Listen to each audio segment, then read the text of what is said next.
freedom for all. Radio for all. You are now live with the Humble Prince on Sahara FM Radio. Yeah. Yep, we're back live with the Humble Prince, Sahara FM Radio. Thank you everybody for tuning in. That was a fantastic segment by Mr. TK, aka Akinyemi Adeshe, who's the coordinator of the Odua National Assembly. That interview is actually going to be on our Sahara Reporters YouTube channel, so you can check it out later. Again, tonight's show is brought to you by the law offices of Bolanli Maiwa PC. Please go to their website, www.maiwalaw.com. Also, Umo Igbo Unite organization in partnership with Jack Kennedy International, now more worldwide.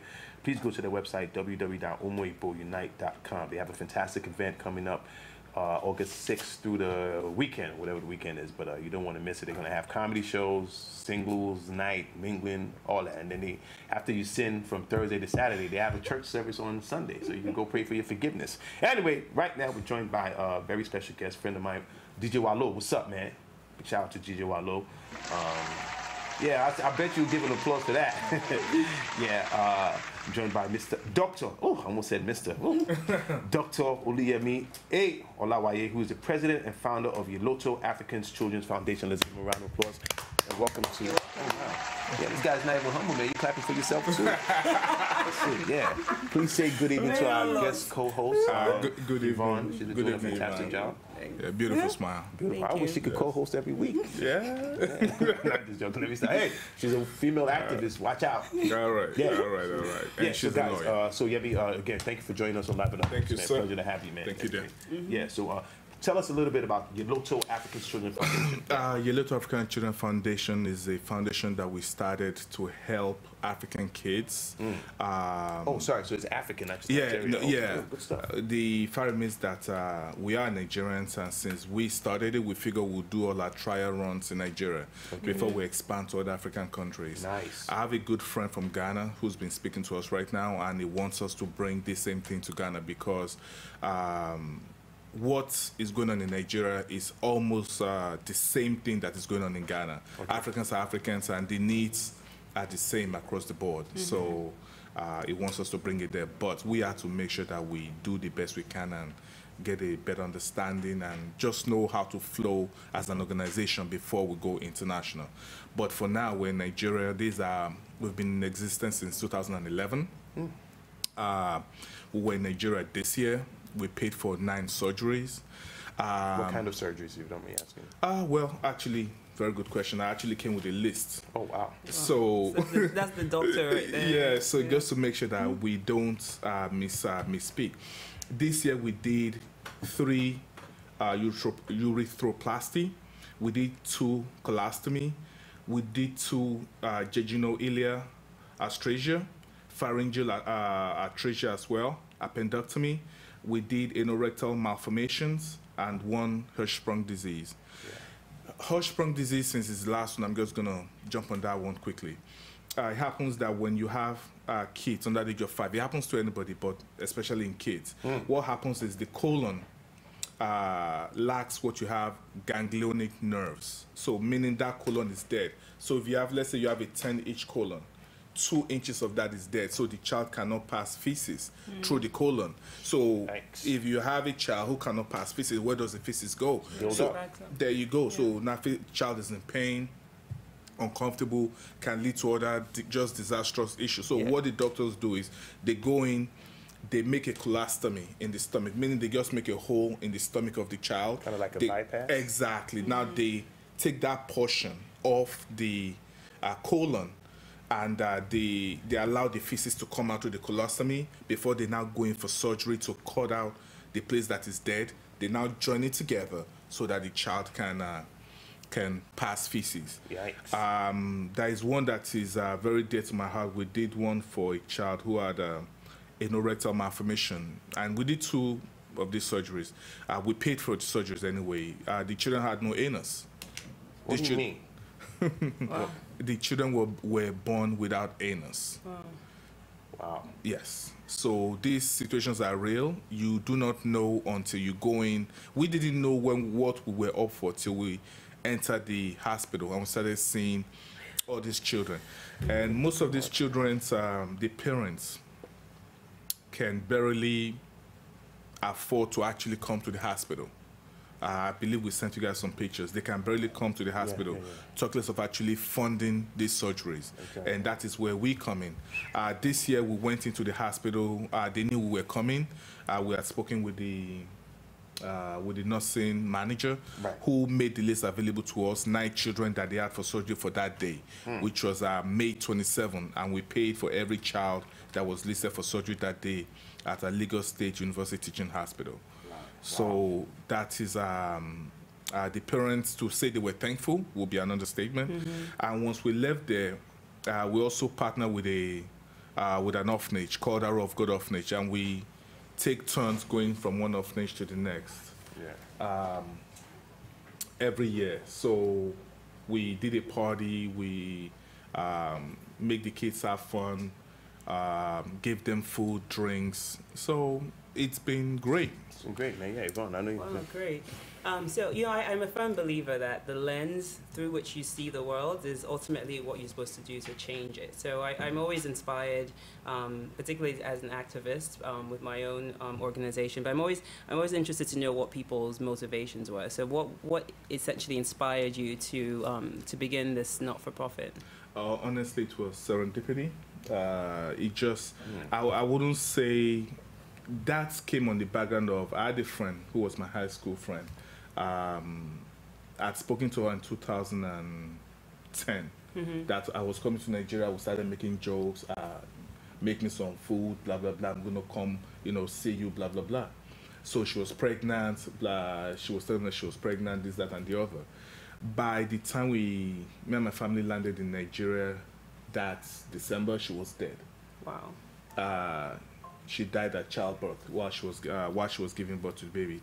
So as if I didn't know, and this was a friend that I've known from high school, so I didn't know how bad it hit me until a friend of mine now invited me to a couple of friends who were taking gifts to a location in Makoko. Makoko is a place in Lagos. I don't know if you've ever been to a place. Makoko, yeah. Okay, well, I lived in Nigeria. I grew up in Nigeria, but I'd never even heard of Makoko, talk less of being to Makoko till I went back in 2010. So upon getting to Makoko, it was unreal. People were living on dumpsters. The water on which the people were living in was black, like tar. You don't know these things exist. And even as I'm saying it, it's still unreal. And it's not a joke. The condition was it was beyond appalling. Yet there were kids living in this situation. The parents sent the kids to school in that same community. They ate, they drank in that same community from that water. So at that point in time, I'm like, that's it. That's it. You had to do something. I have to do something. There is no way we can keep living our life day to day as if and just turn it back. If you don't know, you don't know. But now I know. Right. And that was it. So I came back to America 2011, and for the whole of that year, it was like, how can we make a difference back home? Yeah. And I've always joked with my friends that we can't let expatriates come to our country. I live in America, so we see what foundations do in this country, how they've touched different lives.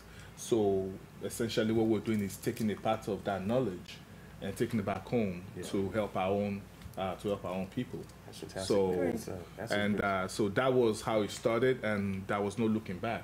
And every year you go back, you find something that is. 2 years ago we went to a hospital in Nigeria, and the nurse, I was with a friend who had a stethoscope around his neck, who just came with me to the hospital, and the nurse was asking my friend, please, can I borrow your stethoscope to listen to this patient's heart? I'm like, this is not real. Yeah, go ahead. But isn't that a failure of our government, though? It can't be. Government can do everything. That's true. I work at a hospital. Basics, though. I mean, come on. Yeah, I mean, a stethoscope. It's a case of almost, I think it's more of a poverty, honestly, than anything else. This year, when we went back whose poverty, though? Because Nigeria is one of the richest, wealthiest countries in Africa, right? So now we're going to go into politics. The richest are the 1%. No, but what are you referring to? I'm talking about the country itself, and the fact that there hasn't been the focus, for lack of a better word, on really providing the Priorities basic. are misplaced, man. I think priorities are misplaced. But let's go to salary. What is the salary of an average Nigerian, of an average civil servant? I know, but these 20,000 naira a month, a month. 18. Do you know how much a stethoscope costs? Stethoscope is about 15,000 naira. How much and is that it is here, the cheap though? one. Here, come on, man. But the range is there's a stethoscope $500, $800, and the stethoscope that costs $20. Yeah. So there's a range, but they don't have access to America. Okay. So what we did was we took 10 stethoscopes and we gave it to the pediatric ward at Lagos State University Teaching Hospital this year, just to mitigate, just to help alleviate whatever it is that they're lacking. We took it there. They were appreciative. They were loving us. The nurses wanted half. We took it for the doctors. The nurses attacked us like, we want 40% of what you guys are bringing in. Wow. They are divvying it up while we're right there. I'm glad you guys gave them that and not money, because I hope you didn't sell it, because the corruption. But I know because we have time constraints. Everyone, thank you for that question. But I just want to ask you. So the name Yeloto, right? Yes. Where did that come from? Well, since it was a children's foundation, I have 3 children. Okay. My son's first name is Yemi, Lolade, and Toby. So we took the first 2 initials, and that's Yemi, Elo, Lolade, and Toby, Yeloto. That's fantastic. So that's how it was. My wife and I, we sat down there and we cracked our brains, and my wife is my co-partner as well. She's a co-founder. So fortunately, she couldn't be here. And we needed her touch anyway, because as a child psychiatrist, when she goes, she sees things that I don't even see. Come on, man, that's woman for you. For anything to be successful, man, you need that woman's touch. So man. she sees things I don't even see. Ask questions that the nurses are like shocked that why is she asking us this question, and they don't want to get us into trouble. But the point is, she's been great for this organization as well. Let's give his wife a round of applause. Shout out to your wife. But yeah, that woman touches the point, man. I'll give you an example. Last week I had a male guest co-host, and tonight I have a female co-host. Which show do you think is better so far? This is better. Are you kidding me? 100%. It's not even a competition. Yeah, Evon, do you want to actually, because we have to round up soon now. Go ahead. Well, I mean, I think, what do you see, I guess, as the future of the organization? Are you inspired by the work that you guys have done so far? Are you hopeful that Nigeria will come alongside you to do what we're supposed to be doing? Well, since I'm going to go on the record and say, since the presenter brought it up, I'm going to finish it. Our end game is to have an acute care center. What do I mean? We need a place. We want to build a hospital. We want to build a children's hospital in Nigeria. Okay. That is the end game. How do we get there? Hopefully, Lagos State Governor Ambody is listening. If you're listening, sir, please send this to him. Yeah, send please. We need 2 plots of land on which we can build a children's hospital in Lagos. Nice. Which will be a center where anybody from across the country can come to for any kind of surgery that seems to be beyond and above regular doctors. It will be a specialized children's hospital where we're going to have affiliations with hospitals in the US so that we can, even if the doctors cannot physically be in Nigeria, they can, through technology is a beautiful thing now. The doctors don't have to be in Nigeria. They can actually guide the procedure sitting in America while they're talking to a doctor in Nigeria in an operating room. So at the end of the day, we want to be able to put an acute care center in Nigeria. That is our long-term goal. What we're doing now is a stepping stone to the end product, which hopefully will be a children in a hospital that can be of a world standard in Nigeria. So that is the end game. Well, we definitely applaud your efforts. Yeah, thank you. Thank you very much. You should definitely continue success. We'll definitely be in touch and everything. But before you go, please, is there anybody you'd like to acknowledge or give a shout out? The floor is yours. Yes, I want to acknowledge and say thank you to everybody that donates to YELOTO African Children Foundation. Without your donations, essentially we can't do anything. Donations is the lifeline of any foundation. So I want to acknowledge all our supporters and everybody that donates to us. I can't even name names because people will take offense that you named that person, you didn't name this person. Everybody. I want to say thank you to my wife, who's a co-founder, for our support as well. You better thank her. You asked her to count tonight. Yes, and the last person is our public relations officer in Nigeria, who makes everything happen on ground. because obviously I can't be in Nigeria and being in America and be in Nigeria at the same time. His name is Mr. Sokomido, who is also a public relations officer at Lagos State University Teaching Hospital Medical School. So he has been the guy who organizes everything we do in Nigeria, and we come in that allows us to do what we do in Nigeria. So thank you to everyone, and thank you for your continued support. If you want to donate to us, exactly, we have an Instagram account. We are at Yeloto ACF, and you will see our local account number with UBA on our account. Okay, and that's Jim. Just give them the spelling. It's YELOTO. Yes, on ACF. ACF. Yeah. At YELOTO ACF.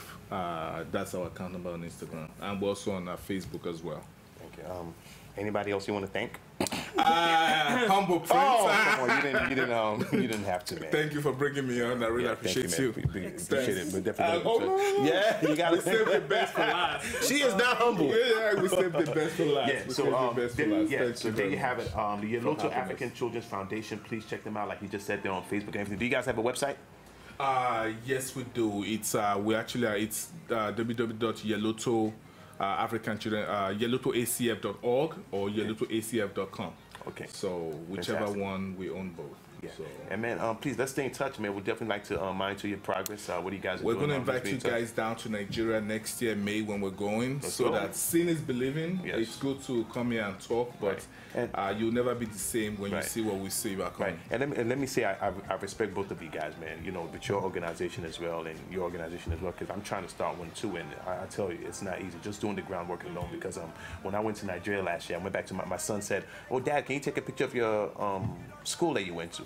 When I went back to my primary school, Irakari Estate Primary School, I was in tears. I couldn't believe this was the primary school. I mean, it was completely dilapidated. You know, it was just, it was a shame. So and it's like that. Yeah, it's proud. So, and you know what the principal told me? She said, "Oh, this is nice. You should see some other schools." And you know, so me and some guys have been trying to get together and get things going and everything. So we want to make sure. So we didn't forget you kids. We're working, believe me. But you know, we want to make sure when we come out, we deliver something. Tangible, and something great. Yeah, definitely. So I'm glad you said that. It's not easy. It's not easy. It's not easy, man. So let's continue to work together, man. And I believe we're going to make Nigeria great once again. Thank you, guys. So we're going to take a break real quick, and when we come back, we're going to be joined by Adiola Fayun and, of course, my guest co-host, the beautiful Evon Idahosa, who's the founder and executive director of Pathfinders Justice Initiative and organizer of Bring Back Our Girls New York. And for over it's been over a year. It's 471 days. Yes, today, and thank you to Buki Shonibari for letting us know about that. Shout out to Buki. Yeah, shout out to Buki. And the BBOG family worldwide. Yep. We want to know if the Shabbat girls are going to be found. So please call to weigh in. The number to call is 917-284-9811. And we'll be right back. Live with Humble Friends.